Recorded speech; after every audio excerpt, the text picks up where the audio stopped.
Anganwadi helpers డ్వాక్రా వీఏఓలు సమస్యలు నెల రోజుల్లో పరిష్కరిస్తామని రాష్ట్ర కార్మిక శాఖ మంత్రి వాసంశెట్టి సుభాష్ హామీ ఇచ్చారు.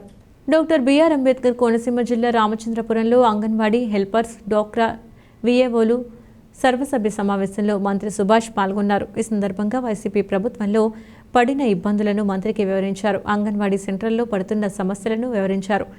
డ్వాక్రా వీఏఓలకు గత 8 నెలలుగా జీతాలు రావటం లేదని మంత్రి దృష్టికి తీసుకెళ్లారు. అధికారులతో మాట్లాడి నెల రోజుల్లో సమస్యలు పరిష్కరిస్తామని మంత్రి సుభాష్ అన్నారు. స్థానిక పెద్దల దగ్గరికి కానీ నా దగ్గరికి కానీ తీసుకురావద్దు. దానివల్ల మీకే ఖచ్చితంగా చెప్తాను, దానివల్ల మీకే ఇబ్బంది. మీ సమస్యల్ని పరిష్కరించుకునేలా ఉండాలి. ఎందుకంటే మొన్న జరిగిన ఏదైతే యుద్ధం మీరు చేశారో ఆ రాక్షసుల మీద యుద్ధం మీరు పడాలి. మరి అలాంటి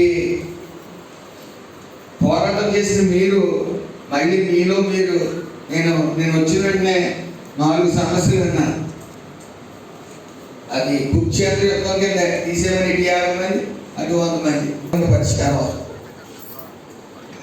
కాబట్టి నేను ఎట్టి పరిస్థితుల్లో ఎవరిని తీసేది ఉండదు. అది పెద్ద మనిషి దగ్గరికి రాకూడదు. యుద్ధాలన్నింటికి కారణం ఎవరు? ఆడవాళ్ళుగా మహాభారతంగా. దయచేసి మీరు ఏ పార్టీ కన్నా చేసుకోండి, అయిపోయింది అది ఎలక్షన్. కాబట్టి